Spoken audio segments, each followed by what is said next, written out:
Good afternoon and welcome to today's Learn at Lunch webinar. We will hear from Extension Farm Management Specialist, Dr. Hannah Shear, as she discusses cow-calf production efficiency. If you have questions, please ask them through the chat window at the bottom of the screen. And you may open the chat window by clicking the chat button at the bottom of the screen. And Dr. Shear, she will answer any questions at the end of her presentation. Additional farm management resources may be found on the eFarm Management page, and I will share the link in the chat window. Dr. Shear, I'll turn it over to you now. Awesome. Thank you, Brent. As he mentioned, I do love extension, but here at Oklahoma State, unfortunately, don't tell the teaching dean this, my appointment is predominantly teaching and research, but in my research area, it is farm management, livestock focused. So I still dabble in the extension realm, put out some fact sheets. I am new to Oklahoma State University. I finished up my PhD at Kansas State University. You guys can boo quietly or thumbs down that as you need to. But I finished that in August of last year, and then I finished it in July, and then I started here at Oklahoma State in August. So I'm still getting my legs under me and trying to get myself set up here at OSU. And Brent reached out to me and asked if I'd be willing to share anything that I kind of had going on. And I don't quite have this project particularly going on. It's one that I finished at Kansas State as a part of my PhD. But it didn't turn out quite how I wanted with the full detail that I wanted. And you guys will see that here again today. So I apologize in advance, but my plan is to take that project that was at Kansas State and move it here to Oklahoma State and flesh it out a little bit more. What is that project? That project is looking at the profit drivers in cow-calf production. Basically, what I'm looking at is production efficiency. Are our producers being as efficient as possible? And if not, what are the drivers or characteristics or management decisions that they're making that might be influencing their bottom line or their profit? So that's kind of where this started. Again, I know I'm kind of preaching to the choir here, but I want to give you guys kind of my thought process of how I kind of started this project. We know there's beef cows all across the US, highly geographically dispersed, but we know there's kind of general areas where there's heavy concentration, specifically kind of in our cow-calf type of focus. So we know Kentucky and Tennessee, Kentucky being the highest number of cows on the other side of Mississippi. We've kind of got this Kansas, Oklahoma, Missouri circle. And then we know Texas is its own little country, if you will. So those were kind of the areas we were interested in. And then you also have our kind of northern Midwest states of North and South Dakota and Nebraska. But despite the fact that everyone is cattle producing, they are different regions, right? So we have different grazing seasons, different things that we are grazing for our livestock. Feed prices are a little different in all of these locations. So you can't necessarily directly compare our cow-calf producers, say in Kansas, to our cow-calf producers in Kentucky. So the original idea was we wanted to kind of separate these into groups so that we could kind of decide, well, is one region more efficient at producing our cow-calf than another? So that's kind of where we started. I always include this just in case someone doesn't, but I know we're in Oklahoma State. The US beef industry and what that kind of looks like. We know at the bottom of it's our cow-calf producers who will do one of two things. Either they will sell their cow-calves to a backgrounder stocker, or sometimes they will retain that ownership up through the feedlot stage. And we'll talk a little bit about how that dynamic is changing. Typically, most producers sold straight off of the cow, so they would sell calves as opposed to selling a feeder, meaning they held onto it a little longer. And then it goes on through our beef packing and then our whole and wholesalers and retailers. So I don't need to tell most of you guys though about the US beef industry, but the key thing here is that the cow-calf is at the root, right? So we need to make sure that our cow-calf producers are in fact being profitable and being as efficient as possible, because that is the beginning of our US beef industry.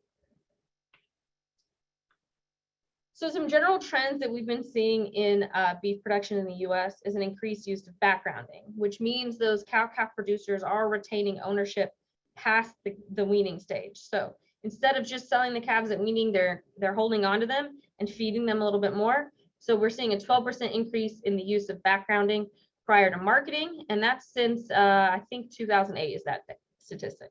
So we've seen a 12% increase in the use of backgrounding. We've also seen feedlots migrate, obviously, to this region. So 86% of our feedlot production is located over here. We're also seeing that increased retained ownership, that 10% in ownership retention since 2008. And we're also seeing a little bit of consolidation in our cow-calf farms in that we've lost 105,000 cow-calf farms since 1997. So we've been losing some farms, but let's look at what the average herd size is on those farms. So this is just a bar graph. Across the x-axis, you see the herd sizes.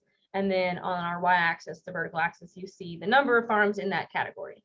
So you see overwhelmingly that our cow-calf producers tend to be small producers, so 50 head or less, which tells a pretty important story as far as when we're going on and looking at profitability and efficiency later. So the average herd size in the US is like 43, 43.5, around there presently. But how has that changed over the last several years? There's only been an 8% increase in herd size for the US over 44 years of time. So in 1974, our average herd size was 40.3. In 1997, it barely went up to 40.5. And then in 2018, it is at 43.5. So despite the fact that farms have been consolidating, remember we lost 105,000 cow-calf farms since 1997, we've not seen a drastic increase in the head size. And that's more than likely because those farms that we have lost are those extremely small herds. So we want to know what is happening at the cow-calf level. We wanted to know what might be influencing the herd size and the profitability for our producers. The original idea was to utilize the ARMS survey data, which is sent out nationally to the US. And they fill out, it's a very long survey, but in that survey, they answer a lot of questions about grazing, nutrition, reproduction choices, management decisions, which is really what we wanted to get this study all the way down to. What were the management decisions that were being made that were influencing profitability? So ideally, we wanted to use that national data set and look at things regionally as well to determine efficiency, profitability. But COVID hit in the middle of my PhD there towards the end. And so I was not actually able to go to the ERS and collect the data. So we had to kind of pivot the project. Even though I was still really interested in it, we basically just shrunk the project down and used everybody's favorite data set, which is the Kansas Farm Management Association data set. In order to just look at this at the Kansas level. So that's what we did, the same type of project, but just looking at Kansas data. And so an effort to try to like appease the masses, since I do know I am in Oklahoma now, I at least changed the colors here for the data to orange. So while I am talking about the Kansas beef industry, I changed that for you. But it's a large industry the same way it is here in Oklahoma. Okay, so it's important. That's the motivation. We need to make sure that the root of this industry, our cow-calf producers, are doing a good job. So here's a bar graph of our returns over variable costs for our cow-calf producers in the KFMA data set between 1975 and 2020 in dollars per cow. And if you guys are in the industry, bankers, lenders, extension, you know that there's extreme volatility in our producers' income, and you know the beef cycle, and we see that here. So we're just trying to understand, okay, we know there's going to be some volatility, but we still want them to do the best they can, right? That's all economics is we're trying to make better decisions so that they can be profit maximizers or the best that they can be. So that's what led to this question of, well, what makes Kansas cow-calf producers more efficient and what might be driving that profitability, specifically their management decisions. So the first step to kind of answer that question is just to calculate efficiency. And in our economic world, we have different measures of efficiency. So there's just overall, which is a combination of the following three: scale, allocative, and technical. Scale is what it sounds like, scale of the farm. So think number of cows. Allocative is how you are utilizing or applying those inputs. And then technical is kind of a mush up of all that as well. And then we wanted to utilize, once we had calculated those efficiency scores, then basically reflect that, and we do that by using a regression on the different individual characteristics of the farm. So looking at grazing days, acres, owned acres, right, that type of characteristics, and determining if any of those might be the particular factors pushing farmers to be more, or our ranchers to be more profitable. So in our favorite academia world, we always have to have a method. I got rid of all the formulas, but I do want to say there are two methods for measuring our efficiency, DEA and SFA. DEA is the one we use. It's a little quote unquote easier in that everything is done in a relative form, meaning we're comparing one farm to the other, and we let the data set define what is efficient. So we calculated our overall efficiencies, and then we just used a regression on those farm characteristics to determine what might be driving the profitability. So that was kind of the approach. Here's what that looks like on a graph. We let the data plot what we call a frontier. So in this case, these farms that are on the frontier or are on our line are considered efficient, which means they have an efficiency score of 1. Anybody under it is less efficient, and their efficiency score will be less than 1. Ideally, you want to be on the frontier. So that's the basic kind of economic concept of our efficiency analysis. So within the Kansas Farm Management Association, we utilize their whole farm and enterprise data, because we do know a lot of our cow-calf producers also raise crops, and a lot of times we'll graze maybe a wheat pasture, or we're sharing acreage for both enterprises. So we utilize both data sets, whole farm and enterprise. And we also kept track of whether or not the producers sold calves, meaning they sold at weaning, or if they retained those calves and fed them. So we designated them as sells calves versus sells feeders, because we wanted to see if that retained ownership was impacting our efficiency. So and we did this over 3 years, 2018, 2019, and 2020, just because we wanted to see if there was drastic changes in the efficiency scores over time, because we know profitability changes, but we wanted to know if their efficiency, AKA the decisions they were making, were changing over time as well.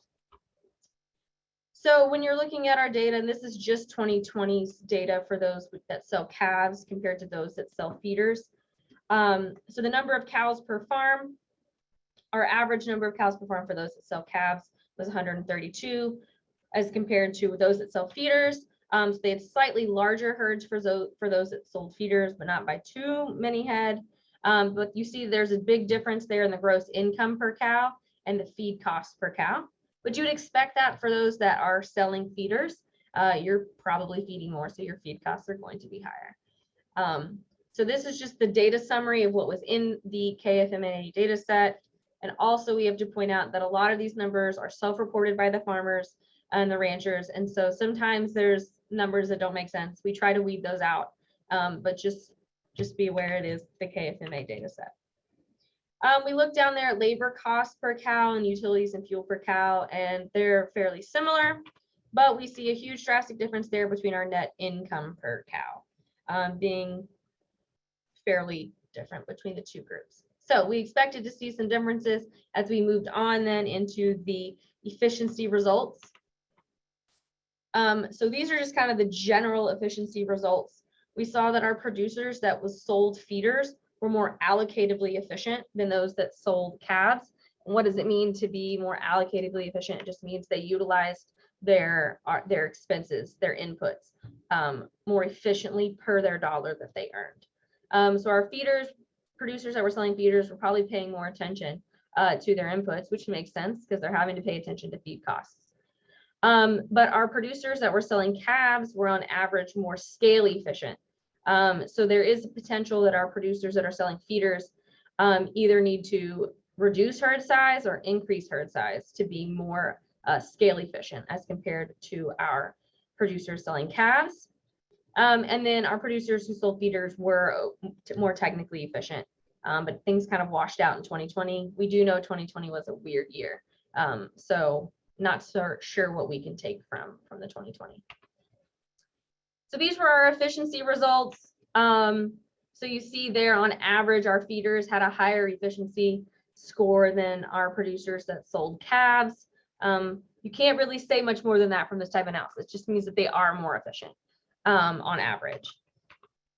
But in 2020, our calf producers were slightly more efficient, but that's a weird year, and I'm not sure there's enough of a statistical difference between 0.58 and 0.71 to say that.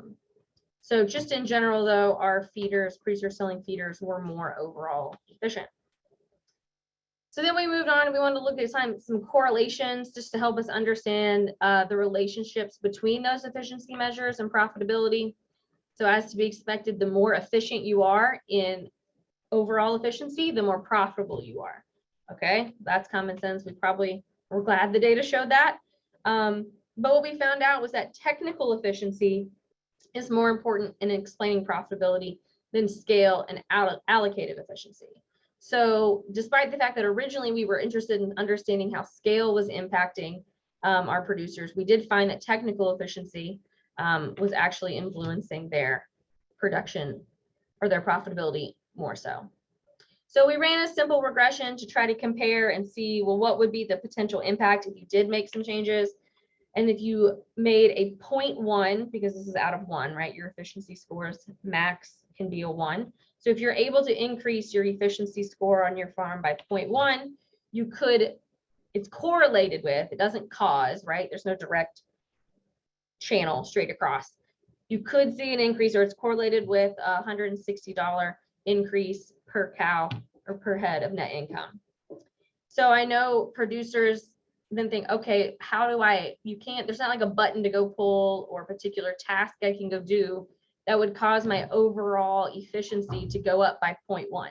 Like that's not really a practical result. So the question is, what do we need to change in there? And that's what we're going to look at in order to improve our efficiency. Another common approach to kind of analyze the summary results is to look at our top third producers and our bottom third producers. And so that's what we've done here. So in 2020, we have our top third producers for those that sold calves and our bottom third producers that sold calves. And you see there's a pretty big difference in size of our herd for our top versus our bottom producers. But our gross incomes weren't too far off, and that's gross income per cow. So there's something to be said about these producers that are in the bottom third might consider scaling up.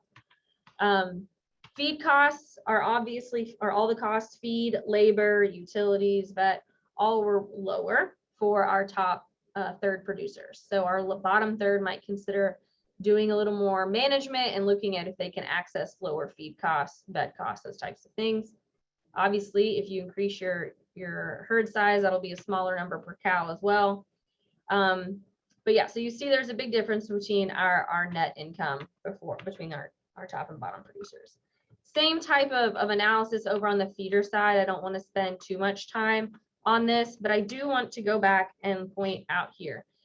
Our off-farm income for our producers in the top third versus the bottom third. You see the bottom third producers had a larger dependency or a larger amount of off-farm income. And so that might suggest that there's less management time being spent on managing the cow-calf operation. You can't say that directly, but that might suggest that could be a reason for why there's not as heavy management for the cow-calf producers that are in our bottom third. As opposed to those that sell feeders, though, you'll see that off-farm income is about the same between the top third and the bottom third, which I think follows logic in that those who are selling feeders are more than likely paying a little bit more attention to their management decisions anyway, because they're having to provide feed. Okay, so this is every academic's favorite table that gets down to the point, and I'm not going over these numbers. What I want to point out is where these boxes show up. So you see we have technical efficiency is most influenced by labor costs, allocative efficiency is most influenced by labor costs, and then scale efficiency is most influenced by feed costs, which means your overall efficiency is most influenced by feed costs and labor costs. And that is where my point being of that I am preaching to the choir of here of we know our producers need to focus their management decisions specifically in feed costs and labor cost management. So that's how you can get a PhD, is spend all this time doing a bunch of data manipulation to give you these numbers that tells you what our producers kind of already know. So in general, we know our cow-calf producers sell calves, but they were almost always less technically efficient, but they were more allocatively efficient. Our producers selling calves were more scale efficient. And then there was a larger difference in the technical efficiency averages between the two marketing strategies. So technical efficiency matters in your management choices. And then we already talked about when you compare the top 20 or the top third and the bottom third of our producers, we see that obviously our top third producers have a larger herd size, and our gross income per head on average was nearly $100 higher for those that were in the top third. Okay, but what does that mean for our practical takeaway for producers? Well, we need to improve our feed efficiency, specifically ways to reduce feed costs. Well, how can we reduce feed costs? You need to utilize more grazing days. The follow-up question to that is, okay, but on what and how? If I can't increase my acreage, what pastures, what type of pasture is the best type of pasture to graze? And that is where I intend to go with this, with more useful, applicable information as far as grazing decisions that can be made.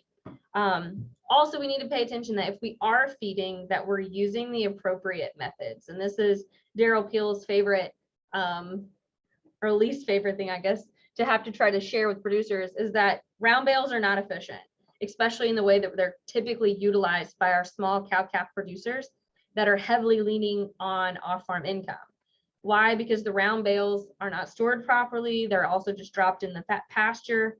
They're laid in, knocked around, they're not eaten. They degrade very, very quickly. So we should try to avoid using our round bales. If we are going to use round bales, we need to encourage our producers to roll out a little bit at a time instead of just dropping the bale in the field. There's also options to use the cone feeders, which are more efficient as well. Or if you want to be Daryl Peel and just say stop feeding round bales. But obviously, if you stop feeding round bales, that is also linked to your labor costs, right? Because if you can't just go drop a round bale out in the field every 2 to 3 days, you're going to have to utilize more labor. So there is a trade-off between those two, obviously. But if we're trying to reduce our feed costs, we need to look at our grazing days and how we're feeding. So just general conclusions overall, we've seen our beef industry continue to shift toward consolidations of our farms. We're watching our cow-calf producers lean more towards utilizing backgrounding and retaining their ownership longer. We're also overall seeing an increased competition or an increased demand for competing proteins, okay, chicken, pork, and that's causing increased pressure on our prices, which means our producers need to pay more attention to minimizing costs. Especially given the current economic situation that we're in. And inefficiency of scale could potentially cause more consolidation of the industry, as those that are not scale efficient are forced out of the market, specifically looking at our bottom third producers. That's who really needs to pay attention to their scale efficiency there. So we know there's a lot of limitations, specifically being that this was the KFMA data set. So there's limitation one. Second to that is we need more follow-up information. And there is supplemental survey data where we ask producers how many days did they put their livestock on. And then we had about 15 different options they could choose from for how they grazed or fed. So we're going to utilize that to then further look into see like, okay, well, what type of feed choices were the most profitable. So we're looking to do that. Also, we now have a new cooperative agreement with the USDA, and we are going to be able to get access to the ARMS data set. So we will be able to apply this study to the US as a whole, but also look at Oklahoma and Kansas as a region together. So I realized I blew through that pretty quickly, but I again was kind of telling you stuff you knew. So I wanted to get through it and see if you guys had questions, but more so, I guess, feedback or things you'd like us to include as we look into this now that we'll have the full data set.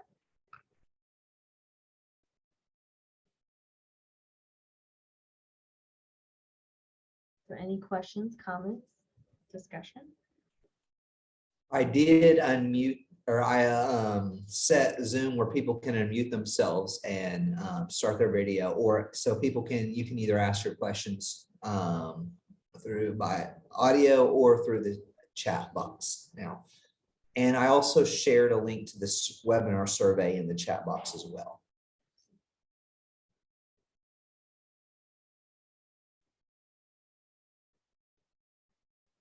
And while people are thinking of questions and typing out their questions, I'd also like to tell you about our next scheduled webinar. We have it all figured out. It's going to be on April 26th at noon, which is a Tuesday, as our webinars usually are on.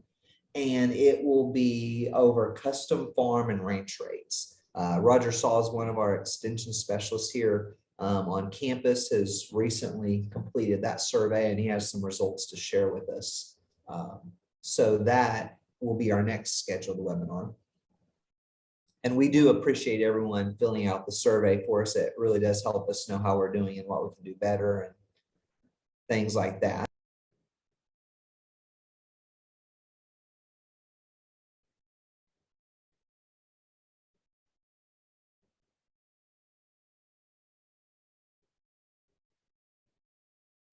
Dr. Shear, on timing, that was the perfect link for our webinar presentation, exactly what we're aiming for. Perfect, you know.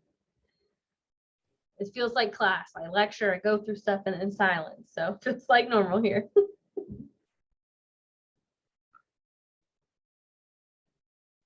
So I do not see any questions, so I think I'm going to go ahead and end the webinar today. Thank you again for joining us, and we'll see you on April 26th at noon.